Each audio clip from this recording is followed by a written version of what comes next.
The sound of gunfire echoed through Willow Creek as Naomi Zane ducked behind an overturned wagon, her heart pounding against her ribs like a wild Mustang. The stagecoach robbery had gone terribly wrong, not that she'd been part of it. She'd simply been in the wrong place at the wrong time, a passenger on her way to start anew in a town where nobody knew her name or the trail of heartbreak she left behind. The year was 1879, and the Dakota Territory was as unforgiving as it was beautiful. Naomi clutched her small valise to her chest, the only possessions she had left in the world after fleeing her home in Boston. At 23, she'd already experienced more abandonment than most faced in a lifetime. First her father, who'd left when she was just 8, then her mother, who'd succumbed to consumption 3 winters ago, and finally, her fiancé Thomas, who'd promised the moon but disappeared with her family's remaining savings, leaving nothing but a hastily scribbled note. "Stay down," a deep voice commanded as a tall figure slid into position beside her. Naomi nearly screamed until a warm, calloused hand covered her mouth.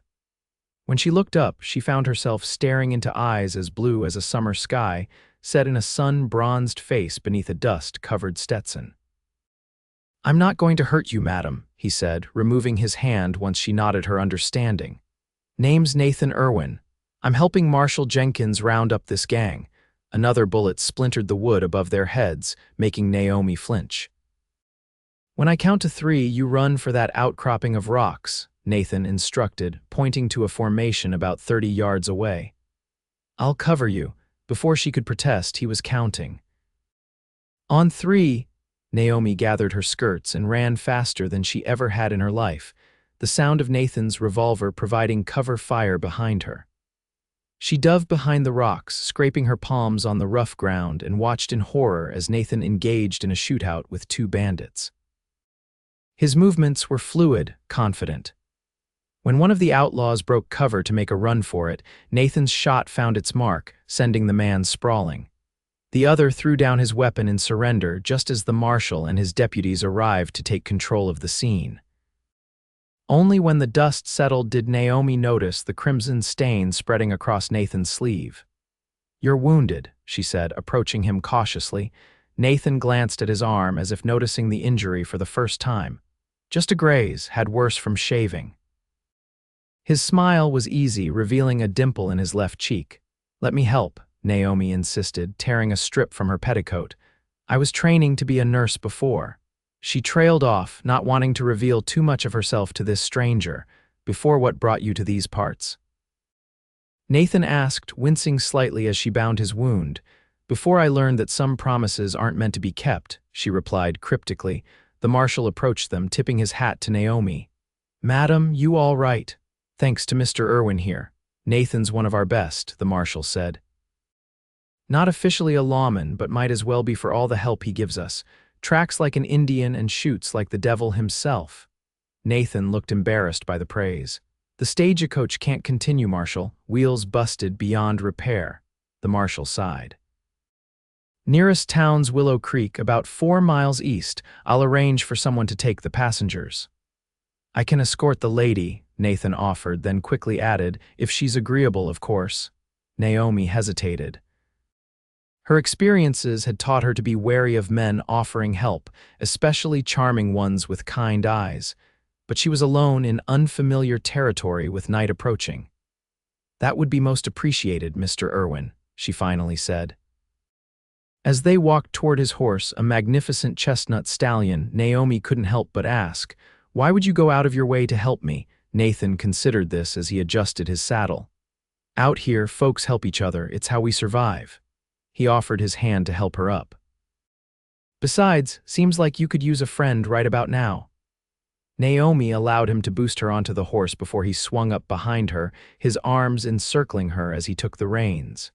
She stiffened at the proximity, unused to such closeness with a stranger.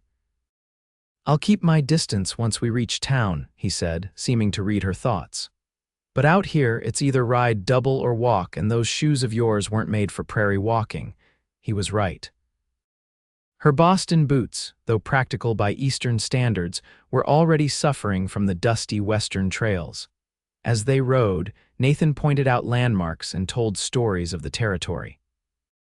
Despite her resolve to remain distant, Naomi found herself enchanted by his knowledge and the respectful way he spoke of the land and its original inhabitants. "You know much about the Lakota?" he asked, when she inquired about a distant butte with a distinctive shape. "Only what I've read in books," Naomi admitted. "Books don't tell the whole story," Nathan said. "I spent 2 winters with a Lakota band when I was younger. They taught me tracking, hunting, how to read the weather, how to respect the land." "Is that unusual for a—" She hesitated, unsure how to categorize him. "For a white man," Nathan chuckled. "Yeah, plenty unusual. My pa thought I'd gone wild when I came back speaking their language, but what I learned saved my life more than once and the lives of others too." By the time they reached Willow Creek, the sun was setting, casting long shadows across the dusty Main Street. The town was small but bustling, with a general store, saloon, church, and a modest hotel called the Willow Inn. "This is as respectable a place as you'll find," Nathan said, helping her down outside the hotel. "Mrs. Holloway runs it clean and proper." Naomi clutched her valise, suddenly uncertain. "I don't know how long I can afford to stay. My funds are—" She trailed off, embarrassed. "Town's always needing skilled hands," Nathan said. "If you were training to be a nurse, Doc Phillips might have worked for you. He's getting on in years and could use the help." "You would do that. Speak to him for me," Nathan smiled. "Consider it done. Now let's get you settled, Mrs." Holloway was a plump, pleasant woman who took one look at Naomi's travel-worn appearance and immediately offered hot water for washing. "Dinner's at 6, she said, showing Naomi to a small but clean room. "Nothing fancy, but it's filling. Thank you." "This is perfect," Naomi said, grateful for the woman's kindness. After Mrs. Holloway left, Naomi sank onto the bed, exhaustion overtaking her.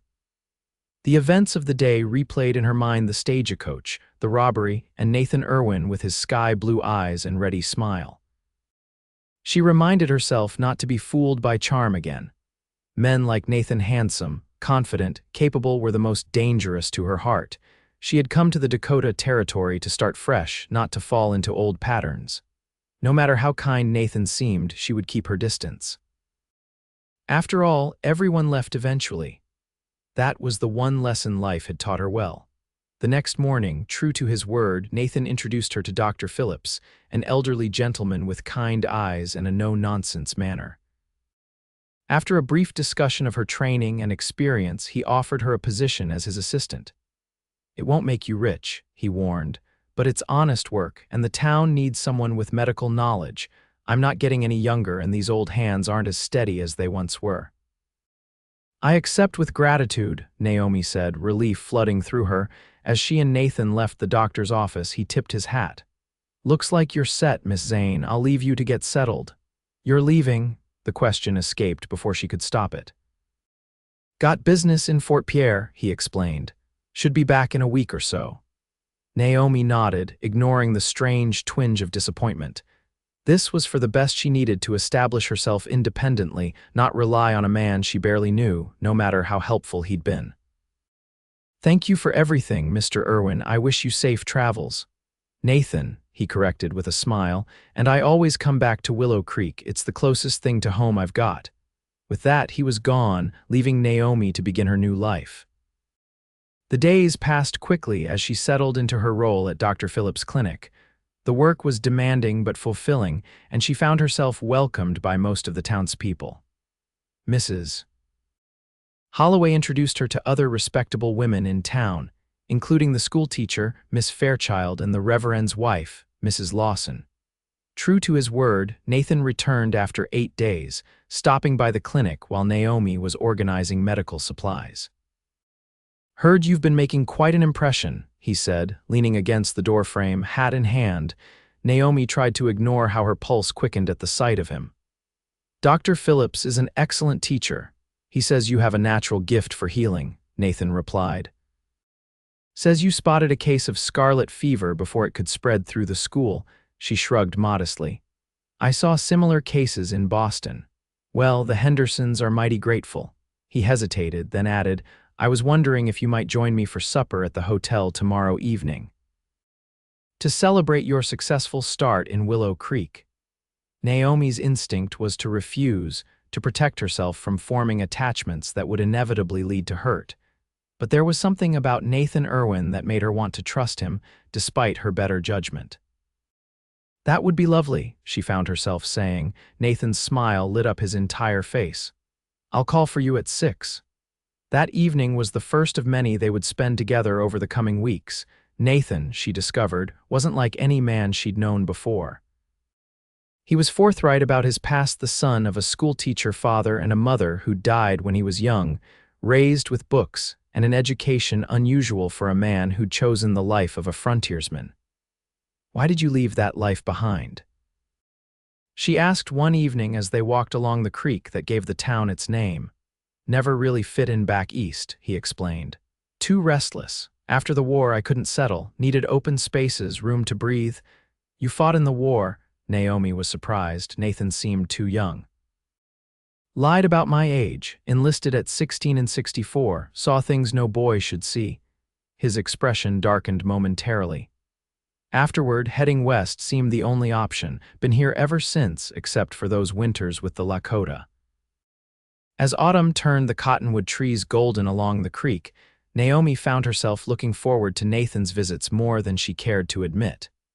He would come and go, sometimes disappearing for a week or more on business he didn't fully explain, but he always returned to Willow Creek to her.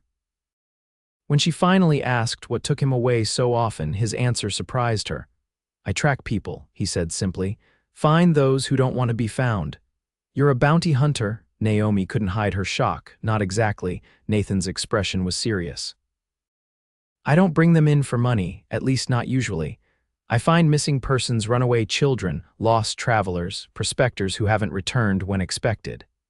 Sometimes it's just delivering messages to remote homesteads that no one else can find." It was a skill set that made perfect sense given his background, yet Naomi felt uneasy about the dangers such work must entail. "It worries you," Nathan observed. "Of course it does," she admitted. "You're tracking people through wilderness, often alone. What if you're injured? What if you encounter hostile individuals? Is that concern for a friend or something more?" he asked quietly. The question hung between them, forcing Naomi to confront feelings she'd been trying to ignore. She turned away, watching the creek's waters flow past.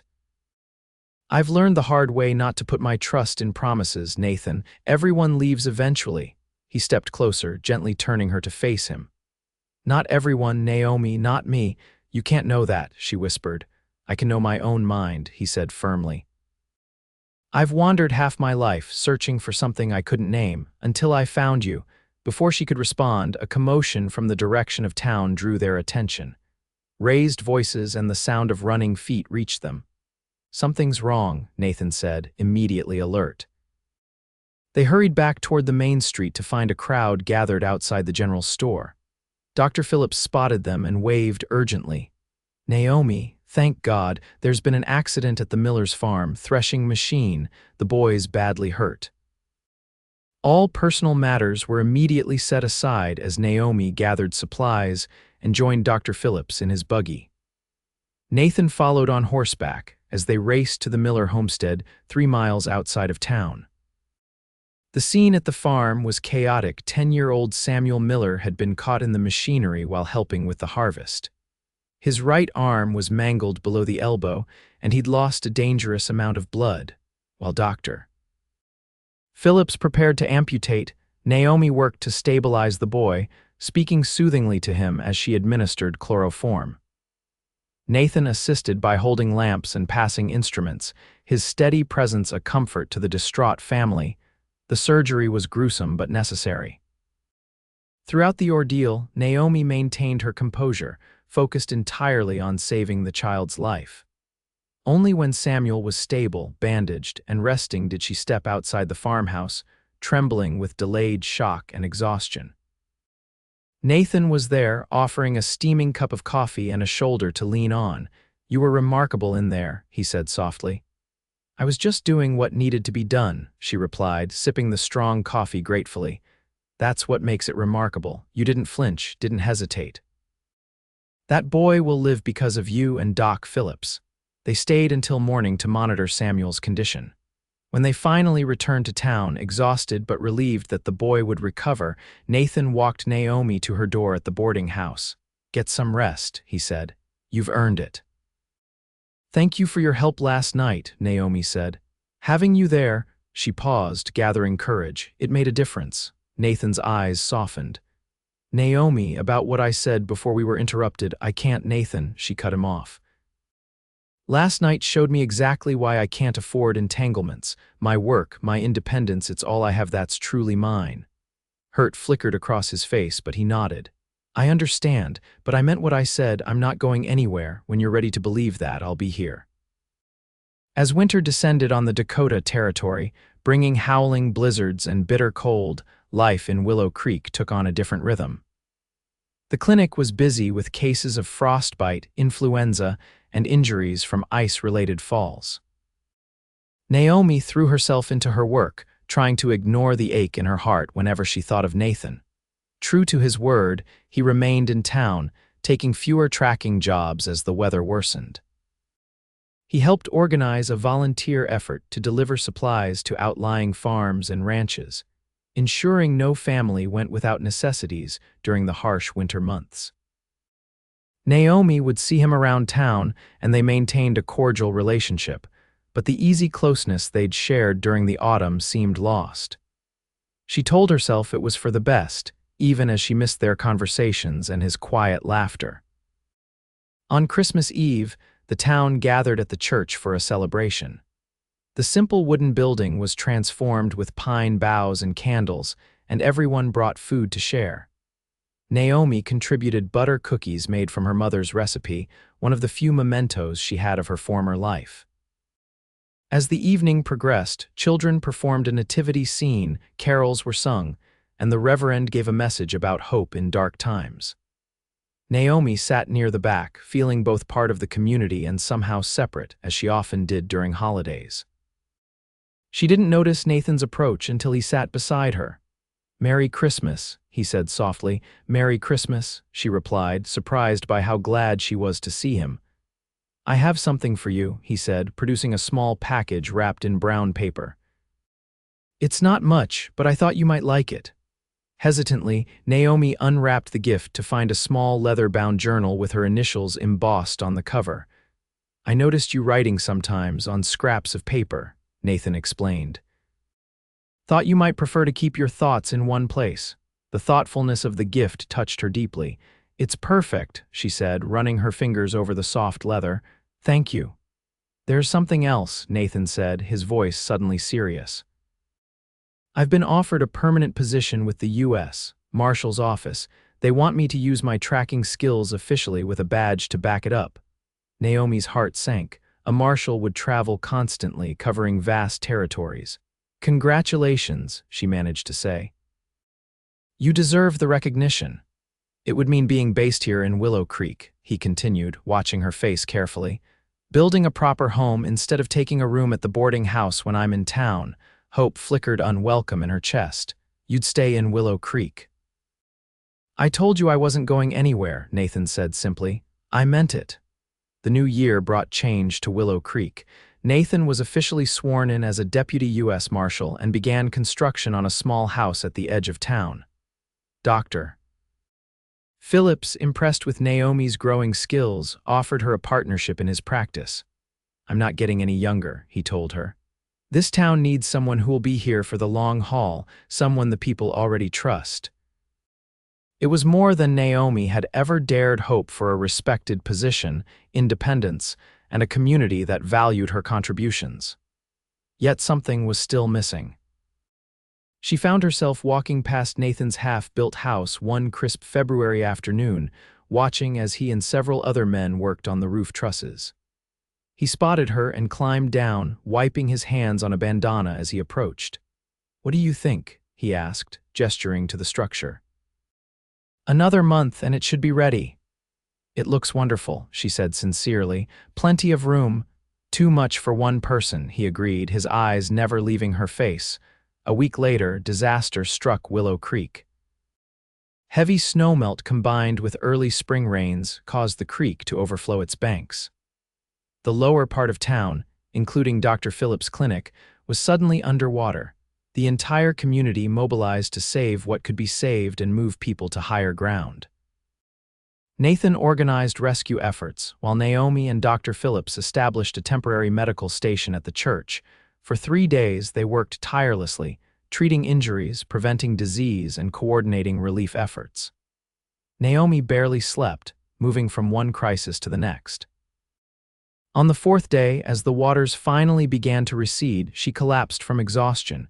She awoke in one of the church pews, covered with a blanket, to find Nathan sitting beside her, concern evident in his tired eyes. "You need to rest," he said when he saw she was awake. "Doctor's orders, doctor." "Phillips needs help," she began, trying to rise. "Dr. Phillips agreed you're no good to anyone if you work yourself to death," Nathan interrupted, gently but firmly pressing her back down. "Everything's under control for now. The water's going down and no one's critically injured." Too exhausted to argue, Naomi relented. "You look like you could use some rest yourself," she observed. Nathan chuckled wearily. "Been telling me that for days, have you? I'll rest when things are settled." "Why do you do it?" she asked suddenly.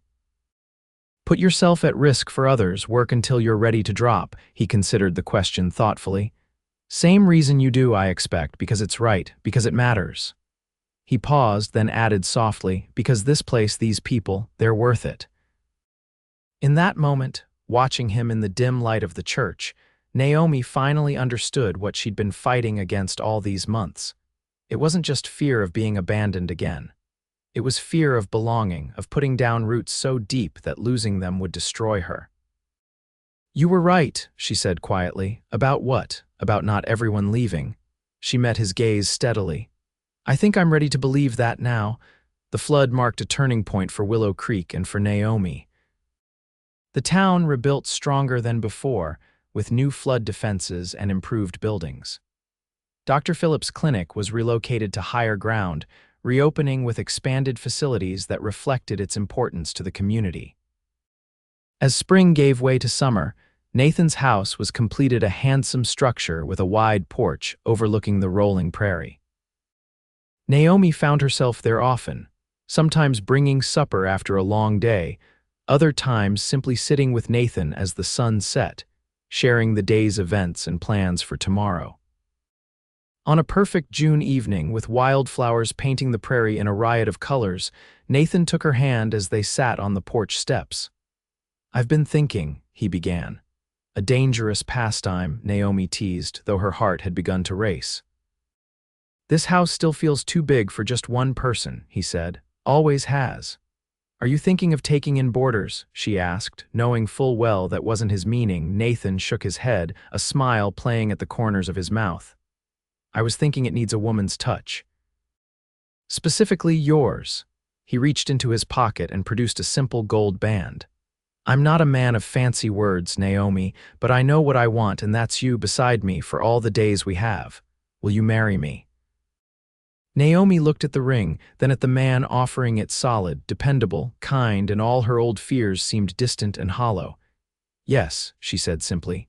"Yes, I will." They were married in the church where they'd worked side by side during the flood, with the entire town in attendance. Dr. Phillips gave the bride away, and Mrs. Holloway wept happy tears from the front pew. As they spoke their vows, Naomi thought of all the paths that had led her to this place, this man. The pain of past abandonments had shaped her, made her strong enough to stand alone and brave enough, finally, to stand beside someone else. At the reception, as they danced under lantern light in the town square, Nathan pulled her close and whispered, "I promised I wasn't going anywhere. Now I promise to stay by your side forever." "I believe you," Naomi replied, and for the first time in her adult life, she truly did. 5 years later, Naomi stood on the porch of their expanded home, watching as Nathan taught their 4-year-old son Thomas to ride his first pony. Their 2-year-old daughter Catherine played nearby, constructing elaborate kingdoms in the dirt with serious concentration. The clinic continued to thrive, now with a young doctor working under Naomi's guidance while she balanced motherhood with medicine. Nathan's work as a marshal had earned him respect throughout the territory. though he arranged his duties to ensure he was never away from home for more than a few days at a time. Willow Creek had grown into a proper town with a school, bank, and even a small hotel replacing Mrs. Holloway's boarding house. Many of the changes had come under Nathan's term as mayor, a position he'd accepted reluctantly but filled admirably for 2 years. As the sun began to set, turning the prairie gold and crimson, Nathan returned to the porch, a sleepy Thomas in his arms and Catherine riding on his shoulders. "I think these little wranglers are ready for supper and bed," he said, kissing Naomi as he reached her. Later, with the children asleep and the house quiet, they sat together on the porch swing, watching the stars appear one by one in the vast Dakota sky. "Any regrets?" Nathan asked, his arm around her shoulders. Naomi considered the question, thinking of the path that had brought her from frightened, distrustful stagecoach passenger to confident healer, wife, and mother. "Not a single one," she replied honestly. "Every step led me here." Nathan squeezed her shoulders gently. "Remember that first day, when you could hardly look me in the eye because you were so certain I'd disappear on you? I remember thinking you were too handsome to be trusted," she admitted with a laugh. "And now I know better," Naomi said softly. "You're the one person who's never let me down." Nathan turned to face her, taking her hands in his. "And I never will. That's a promise I intend to keep for the rest of our lives." As they sealed the promise with a kiss, Naomi reflected on how far she had come from the woman who believed no one would stay. The cowboy who'd said, "I'm never leaving," had kept his word, healing her heart and helping her build a life richer than anything she could have imagined. In the distance, a coyote called to its mate across the darkening prairie. Above them, stars wheeled in ancient patterns, marking the passage of time in a land that had seen countless human dramas unfold. And on a porch in a small Dakota town, a woman who had once known only loss rested secure in the certainty of love that would endure.